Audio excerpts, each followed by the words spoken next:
I did not have sexual relations with that woman. Yes or no? Did you ever take banned substances to enhance your cycling performance? Yes. I had no prior knowledge of the planned assault on Nancy Kerrigan. I am deeply sorry for my irresponsible and selfish behavior I engaged in. Oops, the podcast is the listening. That's what you're hearing. I'm Francis, and he's Giulio. How are you? Good, man. I apologize for interrupting you during the intro right there. You didn't. In fact, that intro was so bad that I'm going to do it again. Welcome to Oops, the podcast. Chris, you can keep the first try. I'm Francis. He's Giulio. Thanks for joining us. How are you, pal? I'm good, man. I'm good. How are you doing? Feeling great. Feeling solid. Sometimes you look up and all of a sudden it's Thursday or Friday and you realize that I guess you don't have to work the next 2 days, which is nice. That is nice. Dude, I had a very high realization last night. Oh, yeah? You're back on the weed, huh? I've been smoking, yeah. Good. I like that. I'm down here with Ricky Velez, which I mentioned, and he's a big smoker. And also just during the quarantine, I've been with people who smoke pot the entire time, regardless of where I've been. Actually, in my life, that's just how my life goes. So I've kind of just, I tried to get over the hump. So I was like, I'm going to try to get past the point of paranoia and like thoughts about death and sadness. And I've been managing. I've still had my off nights. But anyway, my realization is that I was watching this documentary called Shtetl. And it was about like a Polish village, during the Holocaust and everything, whatever. The guy goes back. Weirdest stuff. Okay. Yeah. It was great, by the way. Really interesting. But I realized that documentaries are different than other forms of video because you assume that with all the new technology and all the new resources that documentaries today would be better than documentaries before, right? Because special effects are better. Movies are moving in a way where whatever. But with documentaries, people fucking die. So like in order to be able to do interviews with people and stuff, like as far as a Holocaust documentary goes, it's way more effective to have a ton of Holocaust survivors to interview. Whereas now you can't because most of them are dead. You're absolutely right. We will not be able to make a great World War II documentary. Really, I mean, right now they're pushing it because everyone that they would get is very hard of hearing or, they're old. Not alive. Yeah, dude, that's a great point. You at some point you age out of certain topics. Anyone who could, you won't have any eyewitness reports, right? Totally. So it's weird because a lot of docs, a lot of them don't age well just because the subject matter is updated to the point where it becomes obsolete, or no one gives a shit about the topic anymore. Right. So it's interesting when one is. This one that I had watched was from 1994, I believe. And I just thought it was fantastic. So I just thought I'd share that with you. Well, that's good. Yeah. So fortunately, the documentaries that are so in vogue right now are about murders and crimes, and those just keep happening. And so we're never going to run out of, modern refilling murders and crimes to fantasize about. But and fantasize is probably the wrong word. Totally.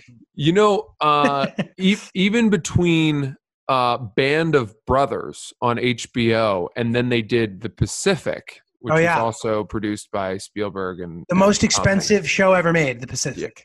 Even between those two, which I think were made, I don't know, like 7 or 8, maybe 10 or more years apart, but were both from World War II, the interviews that they did with the real people on whom the show was based, the people were so much older in the Pacific than they were in Band of Brothers. But the flip side was that the hearing aid technology had improved a lot.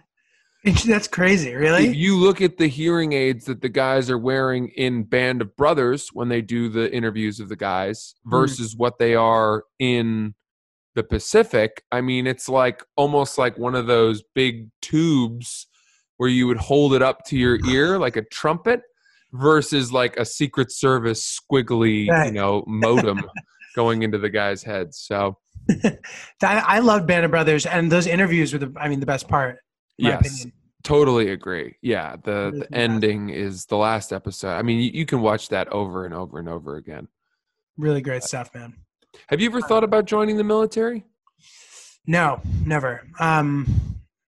I there's things about it that seem intriguing, and actually, I had taken a bunch of courses in college about military journalism, Mm, which is sort of a little bit obsolete at the time where I was taking the classes because it mostly covered like arms race stuff in the 80s and like or just with Soviet Union. hmm And my professor was so cool. He had all these cool stories about doing war correspondence stuff. But besides that, I never really thought about it. What about you?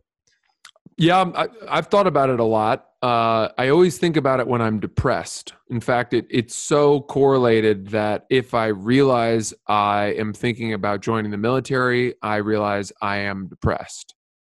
Like Right. that's a red flag for me when I'm researching if I'm old enough to join, the Marine Corps. I'm like, oh, I need to schedule a therapy session. That's what happens. And I think one of the reasons is my thought is that if I were in the military, I would have no choice but to get out of my own head because I'd Right. have people telling me where to be. I'd have specific times to be places. I'd have duties and responsibilities to the platoon and to my fellow soldiers.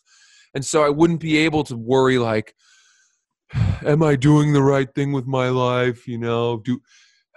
Are my parents pleased with what I've, these stupid questions that nag at me all the time and send me spiraling.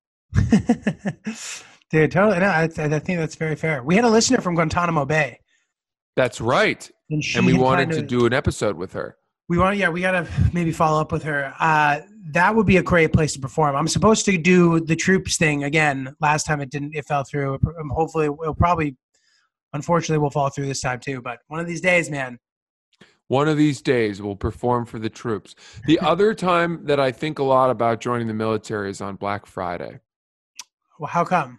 Because they just get such great military discounts at the malls. I mean, on Really? top of the Black Friday sales, at that point, you're almost getting paid to take things out of Macy's. Is that true? They get an extra discount? Yeah, dude, a military discount, man. You get pulled over for speeding. You get pulled over. You're getting out of it. You know what I'm saying? Right. It's not the worst thing to have. And deservedly, they deserve to get some perks, man. Sure, Hear absolutely. stories about them sort of kind of not getting taken care of that well. But although I've heard of plenty of stories of people who do get taken care of very well, so I don't understand where the disconnect is with the system. Well, now we're a military family because my sister's husband. What does he do again? He's a surgeon in the Army. How cool is that? It like is very MASH. cool. Yeah, he's the big time guy, big time. So does he have to travel and stuff a lot? Well, he's finished his 5-year residency, and then he did a 1-year whatever, and now he's taking his boards, and he's going to do a fellowship next year at Harvard. And because he's a spinal surgeon, so he's very specified in orthopedics, and he is then, once that's all done, is when he is at the mercy of where the military will send him. And so it could be El Paso, Texas, I think is a very big military base. Mm-hmm. It could be Hawaii. It Mhm. could be Germany. Right. It They're could everywhere. be, but it could also be Alaska or some places that are a little less desirable to start a family. But you want to hear something cool? Yes. This is kind of cool. So El Paso, Texas, right, is smack dab on the border between Texas and Mexico. And God, we got to look it up really quick because the town that it borders in Mexico is not a good town. I just watched something about this actually. Hold on. It Juarez, Ciudad Juarez. Yeah, right. Juarez, and Juarez is big time drug cartel, and it's a place where they make examples of people. You know what I mean? They leave arms and hands and heads and heads stuffed with the dismembered scrotums of their enemies in the streets as a message. And that is happening a stone's throw from El Paso, right? And I said to my sister, I was like, my God, you can't want to live there. That sounds horrific. Is it safe? And she said, it's actually one of the safest cities in America. And I don't, who knows if that's actually true, but here's the theory, right? That in El Paso, because the drug cartels know that there's a big military presence there, they do not allow their members to enact any kind of violence or trafficking over the wall, over the border. Well, the wall is obsolete anyway. It doesn't do anything. I think there's actually a wall though. Maybe it's a fence. I don't know. Yeah, but it doesn't. It's like it's not like the Trump wall. That's not how people get in the country though. But all right, whatever. Okay. Yeah, barbed wire and stuff. Yeah, I think there's some kind of dividing line between Juarez and El Paso. But the point is, they don't do any kind of violence, because if the Mexican drug cartels were to do any bad stuff on American soil, man, the army would come in. I mean, they'd come in. How would they? How would they? They have to get across the border. They can't. Like, what is the Juarez cartel going to do in El Paso? You know what I mean? It's not. Well, if they're coming over on a moped with a machete because they're running after some bad guy that they want, they have to cross the border still, though. Yeah, but it's legal for Mexican people to come to America. Right, but if there's a chase occurring, yeah, okay. So it's not gonna. Let's say that some drug dealer went wrong, or some guy killed some dude's brother and then went to find sanctuary in El Paso, thinking he was safe. Right. They wouldn't necessarily send guys after him to kill him in America. Right. Because they keep it totally out of there. They do not let them go in there. So turns out El Paso is actually quite safe, even though it's so close to a very, very dangerous city. Yeah, that's not that surprising to me though. I guess must be nice to be Giulio, who just gets it. He just gets it all the time. I mean, just clicked for you, huh? I don't know. It seems like common sense to me, but for me, if the border is so hard to patrol, and you hear all these stories about violence and whatnot, and it leaking in, to learn that two cities that are so close that where there is no leaking of the violence or malevolence, then that was surprising to me. Right. Well, stupid. The child detention situation in El Paso is like notorious. Oh, is that where ICE is really? I think that there's a big, but they have these sort of almost like puppy stores of children. Oh my gosh. Where they're all in. Yeah, it's fucked up, dude. I don't know. Whatever. I had nowhere to go with that. No, that's sad. Obviously. Dude, yeah, go ahead. Let's pivot out. This is sad. I'm sad. I'm just gonna start looking up military options. You talking about orthopedics reminded me of something funny. This kid who played tennis with me in college, he's an orthopedic surgeon now, and one of the things he's working on a lot. And he's actually pretty funny because whenever he gets patients who did something stupid, he's really pissed at them, and he's like, dude, they deserve to die. He said that before. Oh my gosh. He's like, dude, these guys, they deserve to die. They're idiots. So motorcycle accidents. So that's the perfect example, is one of the things he said. He's like, if you ride a motorcycle, this is what he said. This is not my words. He goes, you are a fucking moron. Yeah. He goes, and then he said, typically what happens when he encounters a motorcycle accident is that their pelvis pops open. And he goes, what does that even mean? What does that mean? I know. But then he goes, what? It's actually really easy. All you have to do is close their pelvis. I'm like, is that something I could just do? Just close it? Wait, what is the pelvis? The pelvis gross, right? is like the bones of between your hips, right? I think so. I'm not really sure. I think this situation here. Yeah. Oh, it opens like an old set of doors? This is what he said. He said typically what he's doing is popping people's pelvis back into. Is pelvi a term? I don't think so. I don't think. Maybe pelvises. Pelvises. Anyway, it might be. You might be right. I just think that I found that to be an interesting tidbit of information that he's just closing pelvises all day. Yeah. Pelvises. Yeah. Chris here says that the pelvis supports the spinal column and protects the abdominal organs. So it's one of those bones that has a very good function of protecting, just like the skull, The old skull. the old noggin.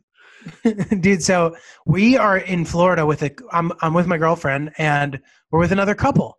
Mm-hmm. It's been very nice, dude. And it makes me think, like, why don't, and my girlfriend's mentioned this before too, but like, why don't families live together more? Oh, great question. Well, I think once you've got kids, it starts to be a zoo. Well, they have one kid. They have a kid. So there's a kid here. They have a very young kid. Right. But if you two had a kid and then there were dogs running around, I mean, it turns into a commune at that point. Right. And what's wrong with communal living? Dude, I think people like privacy. The American dream is to have your own backyard and your white picket fence and to have space. And, you talk about in New York City, everybody has a horrifying neighbor story, right? Right. Whether it's a neighbor who's blasting music late at night or calling the cops when you're blasting music. Yeah, or like having super loud sex or banging against the wall, whatever it may be. I mean, that's why people want privacy. And I can understand that. Yeah, I guess you're right. And also, like, it's kind of weird how, you're so comfortable with your family, and maybe it would just be like weird to have another group of people that you're that comfortable with. Yeah, I agree. And look, the other thing is you've been there for what, a week? Yeah. Yeah, I mean, I know you and Ricky are super close, and I know that Ricky's wife and your girlfriend are good friends. But in 2 or 3 months, you might be singing a different tune. Right. You talk about spending a lot of time with your significant other. At least the two of you are in love with each other. Right. I didn't like having roommates after a couple of years. Did you ever have roommates? Yeah, I had roommates when I first moved to New York. I lived with 3 of my friends from college. And then after that, I lived with a family that I was tutoring their kids. Really? Yeah. Kind of similar to like what you did, but it was not, the family was not that well off. Like they were, I mean, it wasn't the most comfortable situation. So I only did that for about 6 months. And then I moved in with my girlfriend at the time. Nice. Yeah. Very good. But dude, I got to tell you something. I watched this docu-series or this mini-series on HBO. Or no, excuse me, it was Netflix, and it's called They Will See Us, or When They See Us. Mm-hmm. Did you hear about this? I haven't. No, what is it? It's about the Central Park 5. Oh, I have seen it actually. You saw the whole thing? It's a movie though. There's a miniseries also? There's four of them. There's 4 like 1 hour to an hour and a half chapters of this. I saw the documentary that came out a few years ago. So I'm familiar. So it's not a documentary. It's a dramatic rendering. Oh, okay. Cool. I've never seen it. And it's directed by Ava DuVernay, mm-hmm. who did, oh boy, she's done a lot of really great sort of African-American film and cinema and stuff. And dude, let me tell you something. It is hard to go to bed after you watch this thing. Oh man, it's a crazy It's not fun to watch. Right. Every night, the end of the episode, you're like, well, fuck. I mean, what now? Like, I need chocolate. I need a hug. I need to go to a puppy store. I need something in order to pull the pieces back together of my life. It is so upsetting and so jarring. And they really lay it on you. Jeez, dude. And I started to think, I was like, once you've watched the first episode, you don't really want to watch anymore. But my girlfriend and I kept looking at each other and being like, we've got to finish it. We've got to finish it. And that was it was so white guilt of us being like, well, we can't quit now. We have to learn, it's our duty. But I just kept thinking there was going to be some silver lining or some positivity. No, dude. It had the kids in this show, the actors who play the kids, because these kids were all They're young. arrested and put in juvie in prison when they were 14 and 15 and 16. Oh my God, the trial watching the confessions that they got from them is so painful because you know how manipulated they are. And in my head, I'm just like, why the fuck are you saying yes to this? Well, dude, it's exactly that. And the thing that I got so angry watching this because, and then afterwards I looked up the case on the Wikipedia page, right, as I always do. And the woman who was the head of the sex crimes unit at the district attorney's office, who really pushed for them to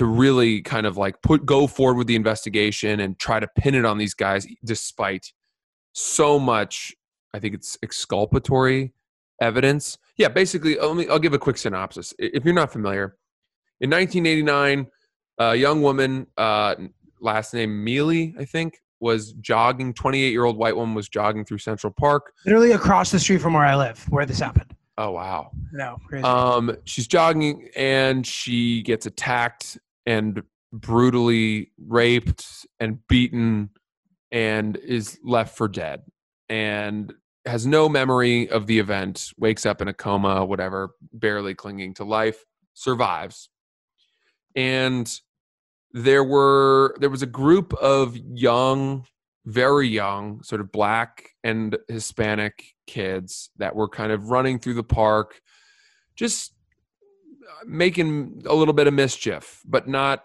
up to too much bad shit. I think they were like maybe, I don't know, heckling a couple cyclists, whatever. Throwing rocks. They were in the park. They were doing this throwing stuff. some rocks. Yeah, throwing some rocks, things like that. And 5 of them got brought down by random police stop and seizures or whatever to the precinct, and they just basically chose 5 random kids to pin this brutal rape on. And there were so many holes in it, but the district attorney's office and the head of the sex crime unit, I think her name is Julia Fairbanks or something. There was some term. This was the thing in the 80s. Linda Fairstein. Yeah. What were you going to say? Sorry. I was saying in the 80s, like this was the thing about like these crazy, they had a name for it, but like they were prosecuting teenagers as adults for shit. Yeah. If the crime was bad enough, if you were 16, and this is what happened to Corey Wise, he was the only one who was 16. He got prosecuted as an adult and went to Rikers at 16. And over the next, 14 or 15 years that he was in jail, he was nearly killed multiple times, beatings, because he was a convicted rapist.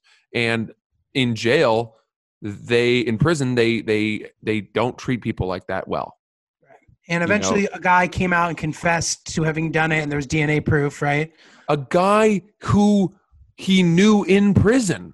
That's so crazy. They like cross paths, and in the show, they get into a fist fight, but not because they know each other or not because of this, but ultimately that guy came forward and confessed, and then they did DNA testing, and this was in 2002, so it was like 13 years after they had been convicted and sentenced.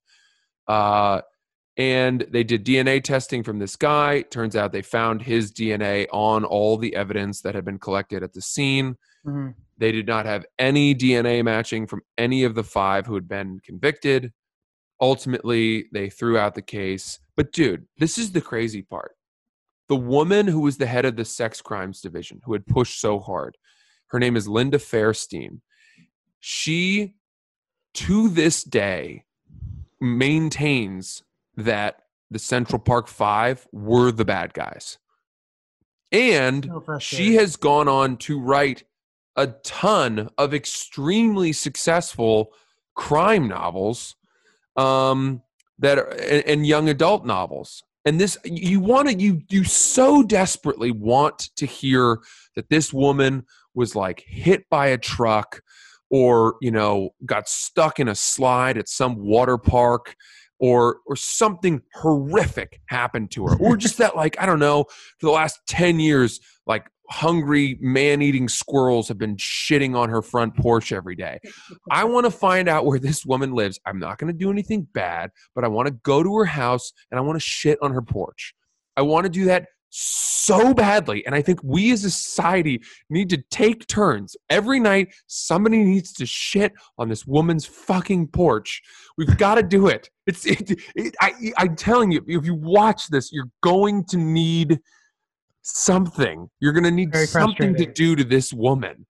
And it just, I was filled with rage at this woman.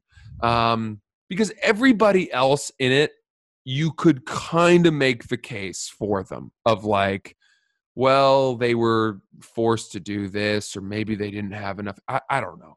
It's hard. No, they meant well. Yeah, there's like, this one woman is really, to me, I mean, the detectives are bad too, who coerce the kids, but like this woman just really. Whew. And how frustrating is it? The runner survived, but just they couldn't identify the people properly. Had no memory. Yeah. Yes, it's really brutal to watch. It's brilliantly done, brilliantly acted. It'll rip your heart out. And if you feel like you don't understand why Black people get mad about the racial mistreatment of the last multiple hundreds of years, and that it still persists, I would encourage you to watch it. But if you want to go to bed not being miserable, I would not watch it at night. That's what I would say. Another good one, since we're talking about this, is Just Mercy. Have you read that or seen that? Is that Michael B. Jordan? Yes. Yeah. He plays Brian Stevenson, the civil rights attorney. Okay. And basically, I mean, it shows just a situation where this young attorney, it's a true story, is defending this guy who's on death row, who, like, not only did he do it, it was just so unbelievably obvious that he didn't do it that it was offensive.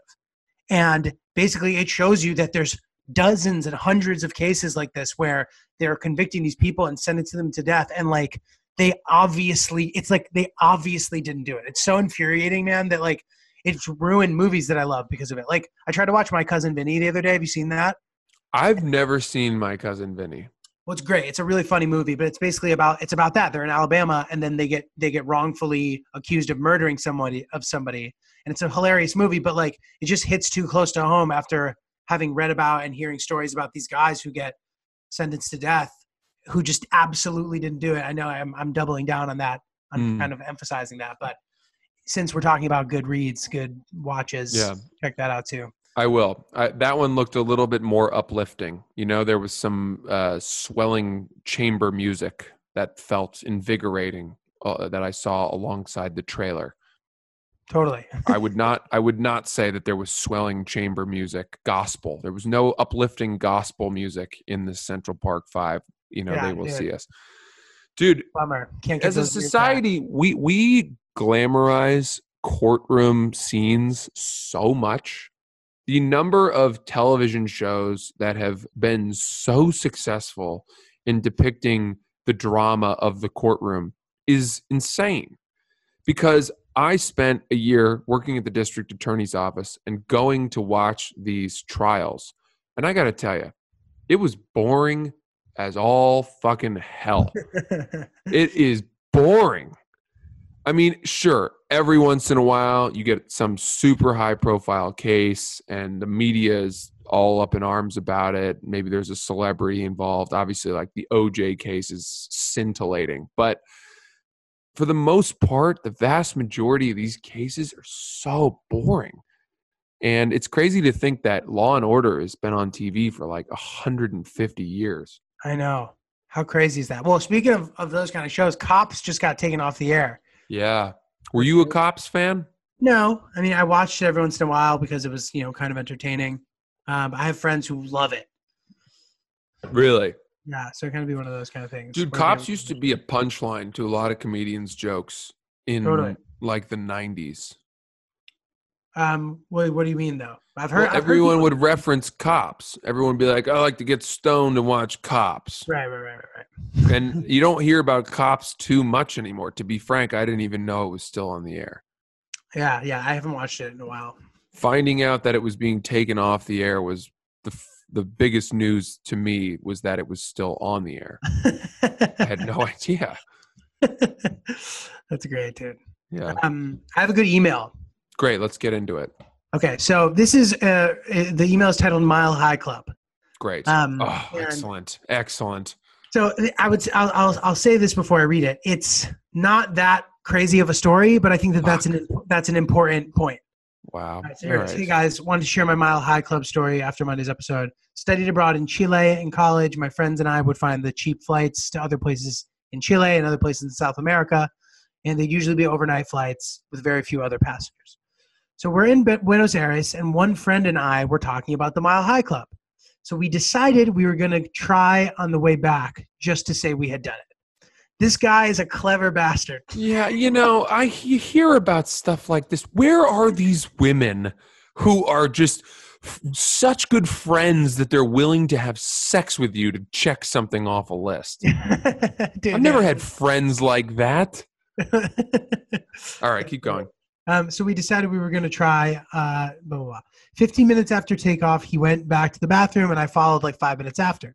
If the flight attendants asked, we were just going to pretend not to speak Spanish. I don't know how well that would work. Anyway, first and only time we had sex, and it was overwhelmingly mediocre.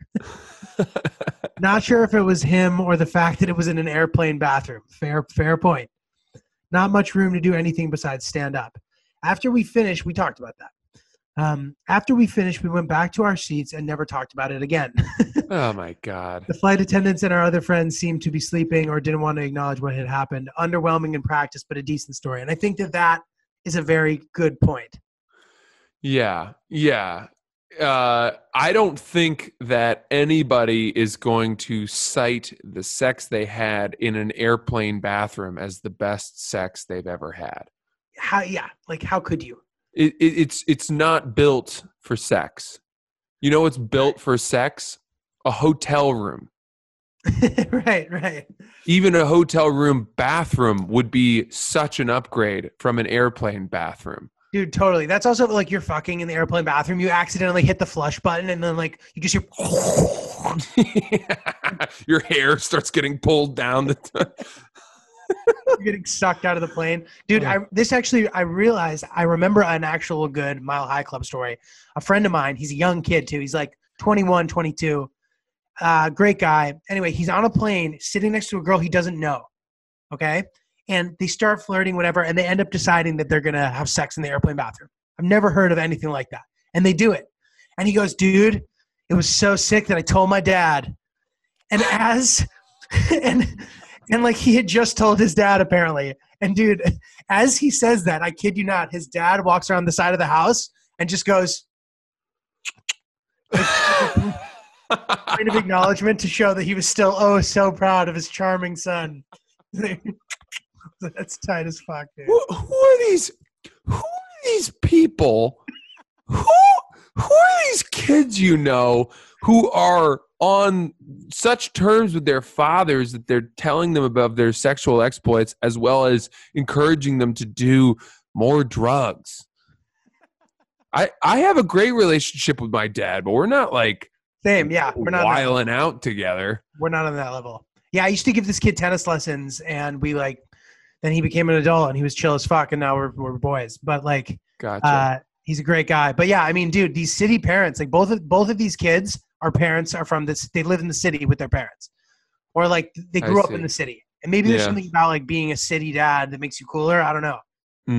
It's a great point. But pretty badass. Dude, you mentioned tennis. My girlfriend has been trying to really get into it, and it's basically I've forced her to do this. She wanted to do it, but she probably doesn't want to do it as often as I'm making her. We found at my country club here in Maine that private tennis lessons for 1 hour are $36. That's incredibly affordable. What a joke. A joke. And I refuse to play tennis with my girlfriend because I'm so much better than she is that it's not fun for me. I've said this before.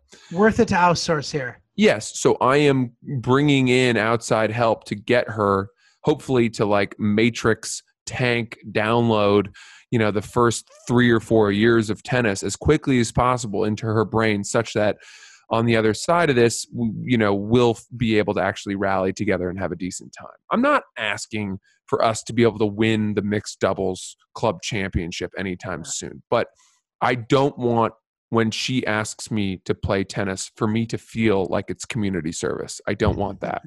Well, dude, be careful, man, because did you vet the pro? I mean, I think that the same rule with nannies should apply to tennis and golf pros, is that they should not be attractive, or you could get yourself in trouble. This guy's he's probably like a hard 6. Okay, so you're definitely hotter than him. Yeah, but that doesn't always mean anything. It doesn't always mean shit, dude. He could be a lot nicer than me, and that's probably what she's been missing. Oh, yeah. She probably cries to him. He like wipes it off with tennis balls from a fresh can. I don't know. Now you got me thinking, bro. Starts making tennis metaphors about life. Yeah. He goes, you just need to look on to the next point. Of course, he's South American or Spanish. Dude, I had the biggest crush on tennis players. That was like my thing when I was in high school. They're sexually charged too, man. I loved, because I think it was the outfits. I just loved when they would pull a ball out of that little lining in their skirts or something. I don't know. Yeah. I mean, dude, they have good bodies for sure, man. Sure. Okay, so my point is this: she's been learning tennis, and why did I bring this up? You're $36 an hour. Yeah. Fuck. I had a funny point to make here. Oh. Okay, this is what it was.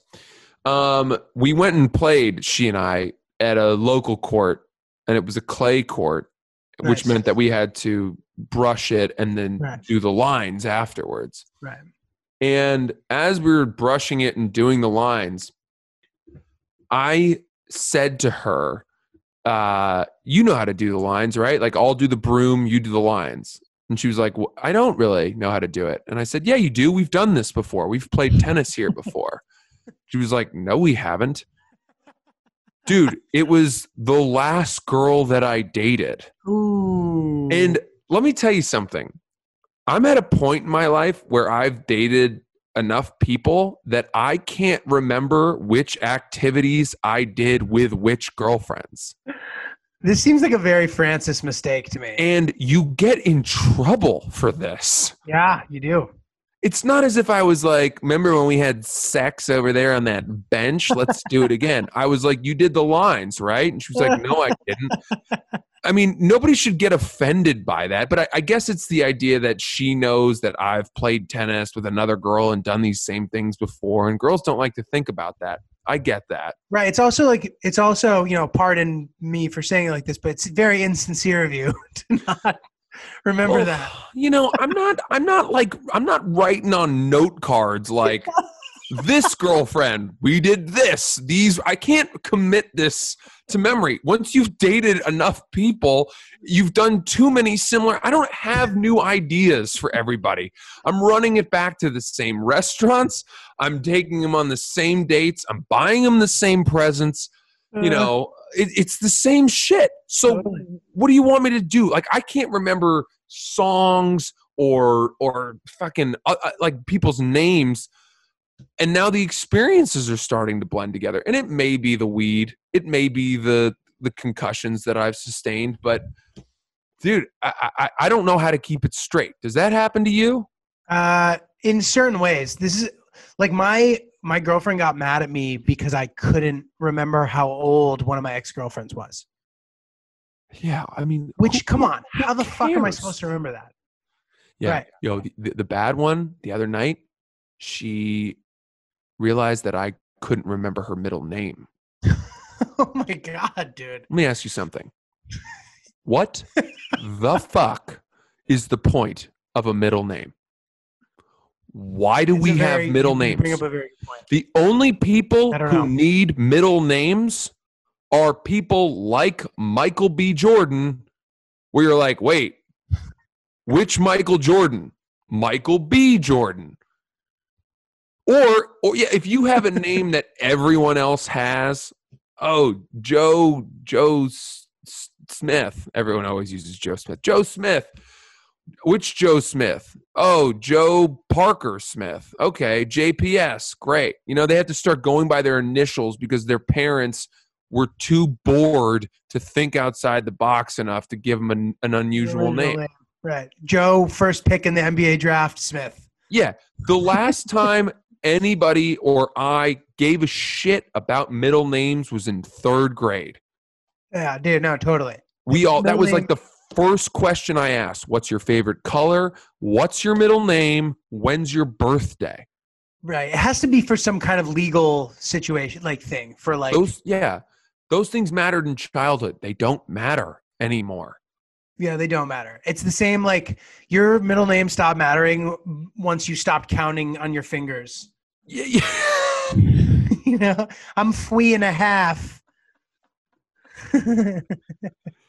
Yeah, once your THs stopped being Fs, you that didn't matter anymore.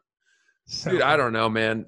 You know, do you think middle name? Why do we have middle names? Why the fuck? Who cares? My middle name's Christian, which is like random for how ethnic my first and last name are. And part of me thinks that I should have just changed my first name to Christian to make it life easier for everybody when I joined SAG. But like also changing your name is so 90s, dude. It's so corny to change your fucking name. Like Giulio Cruz. Like, come on, dude. You know what I mean? Don't you? I like that? Giulio Cruz, actually. I do like that. Giulio Cruz or Nick. Who else? Julio Cage. You know, your name isn't confusing unless you see it spelled.